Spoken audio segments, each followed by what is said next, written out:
Salut à toutes et à tous, bienvenue dans ce mercredi systémie. Tous les mercredis matins, comme vous le savez, on fait un live pour parler de systémie. Aujourd'hui, nous allons parler de systémie comme un art de vivre. Et Laura vient de nous rejoindre.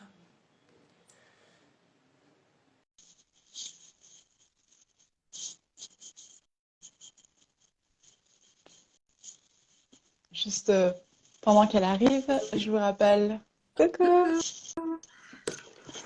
J'étais en train de rappeler que nous sommes les co-créatrices de l'hypnose systémique et nous faisons des démonstrations d'hypnose systémique 2 fois par mois. Pardon, une démonstration d'hypnose et une démonstration de tracé systémique. Si vous voulez venir découvrir notre travail, cette méthode que nous avons co-créée, n'hésite pas à venir regarder sur le site de Laura en bio ou à m'envoyer directement en DM ton mail. Je te mettrai sur la liste et tu pourras recevoir toutes les infos sur ce travail. Les écouteurs, ils font les petits bruits, tu sais, avec tes cheveux. C'est juste le frottement à tes cheveux. Je pense que si tu... Que ça va mieux. Oui. Je t'entends moins fort. Attends, je monte mon son. Moi, il est au max. C'est pas terrible? On t'entend, dites-nous pour ceux qui regardent, on t'entend mais pas très fort. Et moi, je sais pas, on m'entend bien? Je vais retester les écouteurs. Est-ce que ça va mieux? Ça a l'air d'aller, mais il faut pas trop que tes cheveux touchent, quoi. D'accord. On recommence le live pour pas qu'il y ait tous ces... Bon, je pense que ça va, ça dure 2-3 minutes. C'est bon? Ok. Tu as l'air bronzée. J'ai besoin de le dire. Il n'y a pas de soleil ici. Pourtant, j'ai peut-être un peu triché avec la lumière, je sais pas. Ok.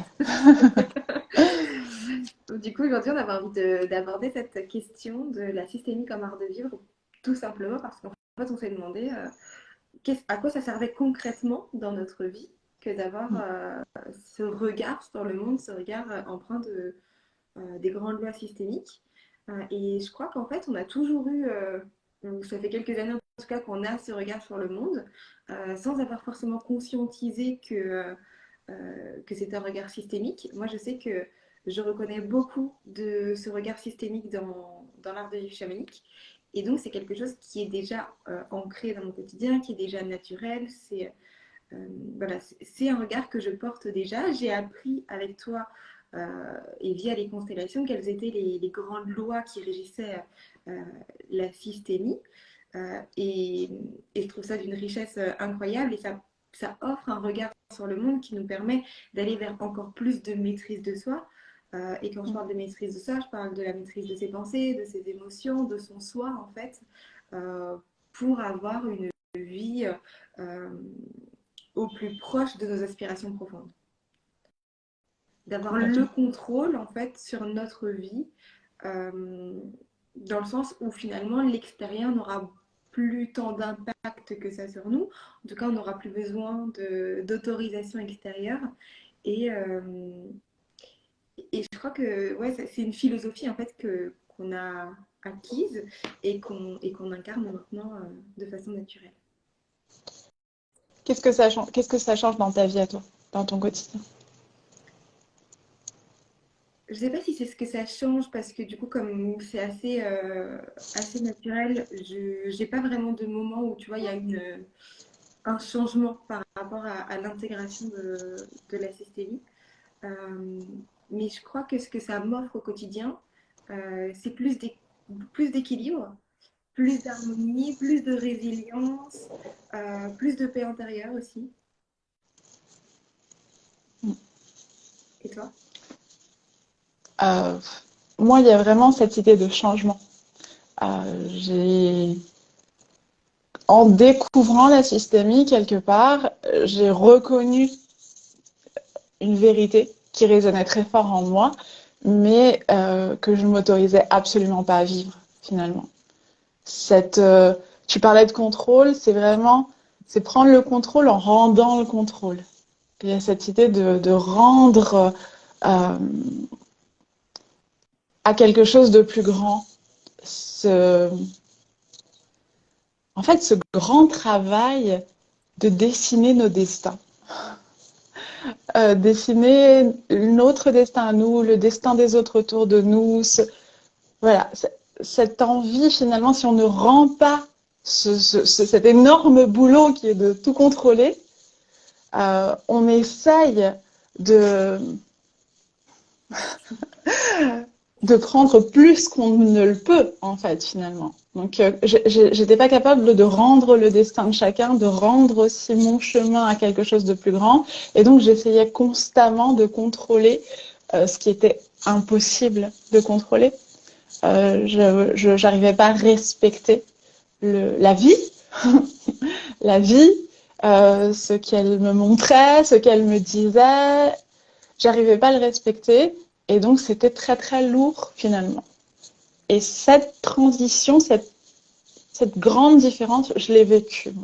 Et je crois que c'est vraiment, c'est très juste ce que tu dis, c'est de reprendre le contrôle, de refocaliser le contrôle sur ce sur quoi on a vraiment le contrôle, donc sur soi-même, plus que sur, sur l'extérieur.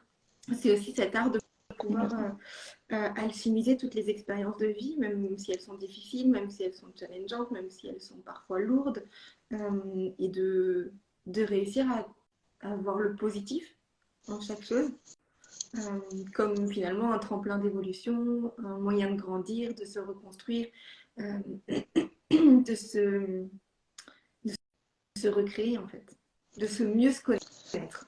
Il y a quelque chose dans le fait de mieux se connaître et de prendre sa place de façon beaucoup plus légère dans le monde, mais vraiment dans tous les aspects de notre vie, parce qu'on sait où est notre place de façon simple, humble. On sait ce sur quoi on peut agir et ce sur quoi on peut juste avoir un regard finalement qui est différent, parce que si on ne peut pas changer l'extérieur, on peut juste changer son regard sur ce qui se passe à l'extérieur pour le vivre d'une façon beaucoup plus juste et beaucoup plus légère pour soi. Tu vois, quand tu parles de cette idée de juste l'idée est partie. J'avais quelque chose à dire. L'idée est partie. Je sais plus. Le contrôle, le fait de prendre sa place de façon légère, l'humilité. Je sais plus.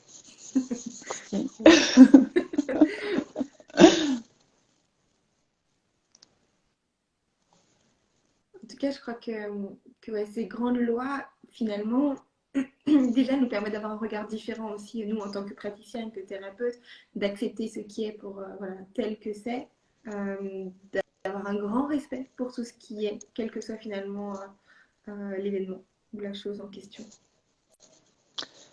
Ah, attends, on a un petit peu. Il y a encore du mal à m'entendre. L'idée est revenue.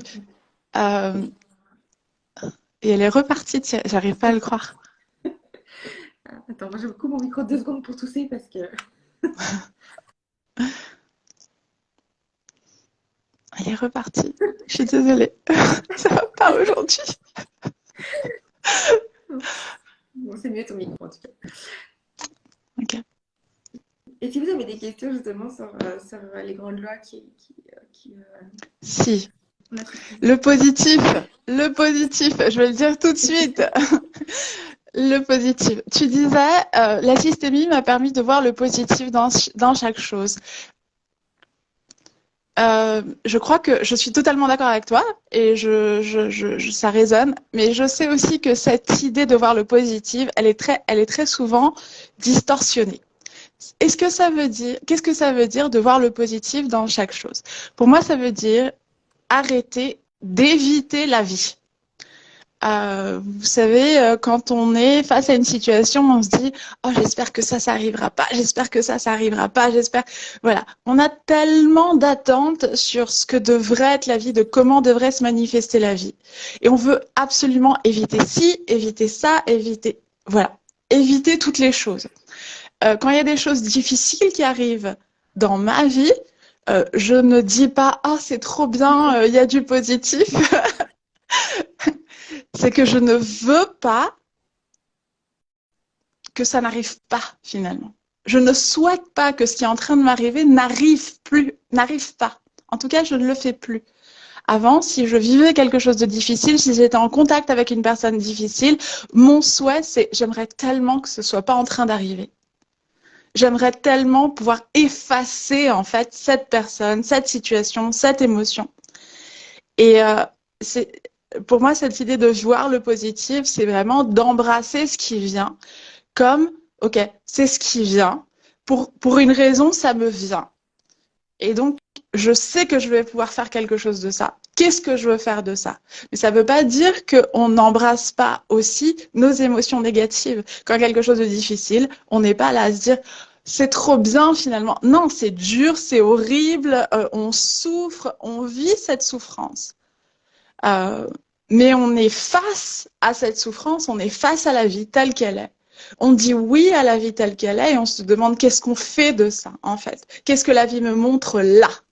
Parce qu'elle me montre toujours quelque chose. Qu'est-ce qu'elle me montre là? Qu'est-ce que je fais de ça? Pour moi, c'est ça, voir le positif. Tu es d'accord? D'accord avec toi. Pour moi, c'est de la résilience en fait. J'appellerais ça de la résilience. Mais on va vivre ces émotions, elles vont être difficiles, ou ces moments vont être difficiles. Pour autant, quand on cultive la résilience et quand elle est pas juste un concept mental, mais qu'elle est vraiment descendue sur tous nos plans, qu'elle a été vécue dans le corps, euh, je trouve que ça passe plus vite. On s'attache moins à la souffrance, on s'attache moins à cette position de victime, ou on s'attache moins en fait aux choses telles qu'elles se présentent, et du coup elles passent beaucoup plus vite aussi parce qu'on les accepte, et comme on les accepte et comme on les accueille, qu'on n'est pas en train de dire non je veux pas de cette émotion ou non je veux pas de cette épreuve, ok elle est là, bon bah voilà, qu'est-ce que j'en fais maintenant, voilà. Et comment est-ce qu'elle va me traverser, qu'est-ce qu'elle va m'apporter aussi, même si c'est pas évident. Et plus on est dans cet accueil finalement, et plus la vie reste en mouvement, et donc ça vient, ça part et ça continue. Complètement. Complètement. Il y a ce dire oui à la vie qui me paraît importante. En fait, on le dit souvent, mais c'est fort finalement. C'est dire oui. Euh, c'est d'embrasser ce qu'on reçoit, c'est d'être dans une interaction avec la vie dans laquelle on n'est pas juste un élément à l'intérieur de la vie. Et j'avais vraiment cette image de moi-même, tu vois, qui essayait de lutter contre les, les difficultés qui venaient à moi. Et il y a quelque chose qui se transforme. Tu parlais de victime, de position de victime, on s'attache moins. Je crois que on n'arrive plus à se voir pareil. Parce qu'en systémie, on explore tellement les polarités, on explore tellement d'autres perspectives sur qu'est-ce que ça veut dire que d'être une victime, qu'est-ce que ça veut dire que d'être un bourreau, que je n'arrive plus en fait à me voir en tant que victime dans les situations. Je vois qu'il y a toujours une interaction entre moi et la vie qui se matérialise en une personne, en une situation. Et cette interaction, je la veux finalement. Je veux cette interaction avec la vie. Et si j'ai mon rôle à jouer, ça veut dire que je peux changer aussi ma perspective et mon regard et le vivre autrement. Et dans cette notion de victime, il y a aussi le fait de quelle place est-ce que j'ai prise. Est-ce que je suis dans une place d'enfant ou est-ce que je suis dans une place d'adulte? Et pour moi, la place d'adulte, c'est en fait avoir atteint cette maturité spirituelle aussi. C'est prendre sa responsabilité, c'est reprendre son autonomie, c'est reprendre son pouvoir intérieur. C'est quelle place est-ce que je prends face à la vie, que ce soit confortable ou inconfortable. Est-ce que je reconnais ma responsabilité dans chacune de ces épreuves? Complètement. Ou Complètement. situation, ou relation, ou peu importe. Tout ce qu'on vous dit ici, alors on vous parle de vision systémique. Pierre demande est-ce qu'on peut décrire davantage ce que c'est que la systémie, la vision systémique. J'écrivais ça ce matin. Donc, la vision systémique, c'est un regard que l'on porte sur le monde. On comprend que nous sommes connectés à chaque élément de ce monde et que cette connexion, elle s'organise en système. C'est-à-dire que je suis connectée à tout, mais comment est-ce que je suis connectée à tout? Ces connexions ne sont pas aléatoires. Ces connexions, elles font partie vraiment comme d'un engrenage. On utilise souvent la métaphore du corps humain, c'est-à-dire que je suis un élément du grand corps humain qui est l'univers. Mais comme on le sait, chaque élément de notre corps a un impact sur tout. Donc une cellule de mes poumons, je sais pas, elle va avoir une fonction spécifique, elle va avoir un rôle spécifique, mais elle va aussi avoir un impact sur tout le système. On le sait, si une cellule est cancéreuse, elle peut transformer tout le système. Elle peut transformer le système. Et donc c'est cette notion de connexion avec le monde, dans laquelle on comprend que nous sommes connectés à tout, nous sommes inclus dans plusieurs systèmes, que ces systèmes ont un impact sur nous et que nous avons un impact sur eux. Et Pierre demandait aussi quels sont les ouvrages. Donc cette vision systémique, elle nous vient, nous. Alors Laura parlait du chamanisme et de comment le chamanisme, il incarne cet esprit sans peut-être tout ce discours. Mais tout ce qu'on dit finalement, c'est très très inspiré. Alors ça vient de l'héritage des constellations familiales et plus précisément des nouvelles constellations familiales de Brigitte Champetier. Donc ce qu'on fait nous avec Laura, c'est essayer de faire un pas de plus finalement. Les constellations familiales, c'est vraiment la base de ce qu'on fait. Et à partir de là, on essaye d'observer la systémie au-delà des systèmes familiaux.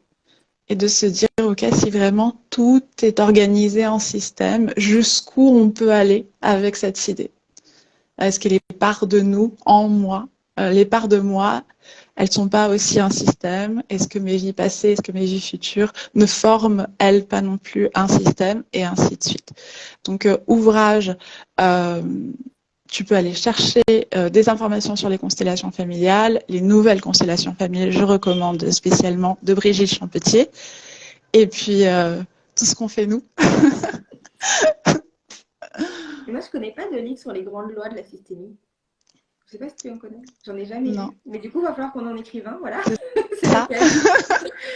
Après, bien sûr, tout ce que tu vas lire, ça reste au début un concept qui va être au niveau de ton mental. L'idée, ça va être à chaque situation, dans chaque relation, à chaque fois que tu ressens un inconfort ou à chaque moment de ta vie où tu vas sentir que c'est pas confortable, que c'est pas léger, que c'est douloureux, de mettre de la conscience dessus et d'essayer de changer de lunettes en fait, de changer de regard et de te demander en fait à quelle posture tu pourras adopter qui serait plus légère. Peu importe finalement que ça sonne juste pour les autres ou pas, ou pour l'autre personne de la relation, à quel endroit c'est léger pour toi. Et il y a plein de choses à cultiver au quotidien, le respect, le fait de dire oui à la vie, honorer tout ce qui est. Voilà, c'est vraiment une posture à cultiver au quotidien plus que vraiment quelque chose à apprendre. Ouais, je pense que c'est vraiment la pratique quotidienne, c'est un entraînement. C'est un regard sur le monde et en fait finalement tu peux pas juste gagner un regard sur le monde pour faire des exercices systémiques. Ce regard il t'appartient finalement et tu vas finir par le porter et l'utiliser au quotidien finalement. Et oui, il y a de la non-dualité, il y a du non-jugement. Nous on parle surtout de non-jugement, mais complètement. Complètement. On pourrait en parler pendant des heures. Je ne sais pas si ça fait déjà trop longtemps qu'on fait ce live. Y a juste, je crois qu'il y a un élément fondamental aussi que j'aimerais partager avant qu'on puisse peut-être juste parler de la formation. C'est l'idée d'inclusion et d'exclusion. Si je comprends que je suis connectée à tout, que tout a sa place dans le grand système du monde, j'ai besoin de reconnaître la place de chacun. J'ai besoin d'inclure. Pendant tout le mois d'avril, je vais parler d'inclusion sur Insta. Je suis sûre que Laura en parlera aussi finalement. Mais il y a vraiment cette idée de regarder le monde et de reconnaître que chaque chose a sa place. Et d'honorer le fait que chaque chose a sa place. Et ça a l'air tout bête en le disant, mais c'est extrêmement challengeant parce que notre désir profond, c'est de pouvoir exclure ce qu'on n'aime pas, d'exclure, de nier des parts de nous, de nier des émotions, de nier des personnes qui sont sont difficiles. Et le- le- ce que la systémie nous demande, c'est vraiment d'aller puiser dans l'amour le plus profond qu'on a en nous pour inclure, inclure, inclure. Et ça aussi, c'est quelque chose que, une fois qu'on l'a vécu en exercice systémique, moi, je crois qu'on ne peut plus revenir en arrière, on ne peut plus ne pas le voir de cette manière. Et même si ça peut rester un challenge encore, il y a des situations où ça va être plus facile et des situations où C'est ça va sûr. nous demander voilà, C'est plus de sûr. conviction.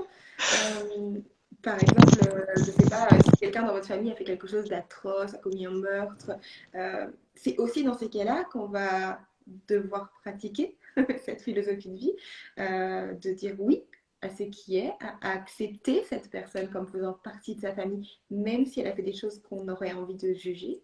Et c'est là où ça va être le plus difficile, en fait, de mettre à l'œuvre ce non-jugement, cet assentiment, et le fait de reconnaître et d'inclure justement ces personnes-là aussi dans son système familial, comme on va le faire aussi face à soi-même, face à des ombres qu'on n'a pas envie de voir, qu'on aimerait exclure. Voilà. Chaque part de nous, et souvent c'est ce qu'on vient faire aussi en thérapie, on veut se débarrasser d'un comportement, on veut se débarrasser d'une habitude, on veut se débarrasser d'une part de soi. Euh, et là où notre rôle va être un peu différent d'autres thérapeutes, ça va être de dire, bah, en fait ça existe, comment est-ce que tu peux avoir un autre regard dessus, l'accepter, l'inclure dans ton système personnel, plutôt que de le balayer d'un coup de balayette et de dire je n'en veux plus, je ne le vois plus. Terminé. Aimer, c'est ce qu'il y a de plus difficile. Souvent, on dit que c'est simple. C'est ce qu'il y a de plus difficile. Merci Eva. Est-ce qu'on... Merci. Est-ce qu'on parle un petit peu de la formation? On peut en parler. Il reste que quelques jours pour s'inscrire pour cette prochaine promotion. Donc je ne sais plus si on l'avait déjà dit pendant un live systémie, mais on n'a plus que 3 promotions de formation par an. La prochaine est le 3 avril. C'est un cursus de 3 mois. C'est une formation à différents outils, à la systémie, le regard systémique, le tracé systémique, l'hypnosystémique, les constellations familiales et systémiques. Mais au-delà de ça, c'est une vraie initiation, c'est-à-dire qu'on ne va pas rester dans une transmission mentale de concepts et d'outils. On va venir vivre l'initiation, on va vivre cette transformation à l'intérieur de soi. On va prendre une place différente dans le monde. On va prendre une posture d'accompagnant qui est différente aussi. Donc voilà, c'est 3 mois qui sont très transformateurs et pour pouvoir accompagner et aider les autres au changement, il faut déjà être capable de le faire pour soi-même. Donc ça va être une initiation en plus d'être d'une formation. Très bien. C'est ça. Cette formation, elle est pour ceux qui veulent devenir praticiens en systémie, qui veulent utiliser des exercices systémiques pour justement pour ouvrir l'espace et voir ce qui a besoin d'être vu, pour explorer cette philosophie dont on parlait là il y a une seconde. Donc Laura l'a déjà dit, mais je le répète, c'est le 3 avril que ça commence, il y a encore quelques jours pour s'inscrire. N'hésitez pas à venir nous en parler si vous voulez en savoir plus sur cette formation, si vous voulez juste découvrir un peu plus ce que ça veut dire finalement que d'être praticien en systémie. Non. Et, malheureusement, toutes les formations en hypnose ou thérapie un peu alternative ne sont pas finançables au CPF. Donc, on ne peut pas le proposer. Désolée. Très bien. Merci On pour se votre quitte, écoute et c'est sûr. pour tes questions aussi, Pierre-Antoine. Et merci, Jana. Et à mercredi prochain. À mercredi prochain. Ciao tout le monde.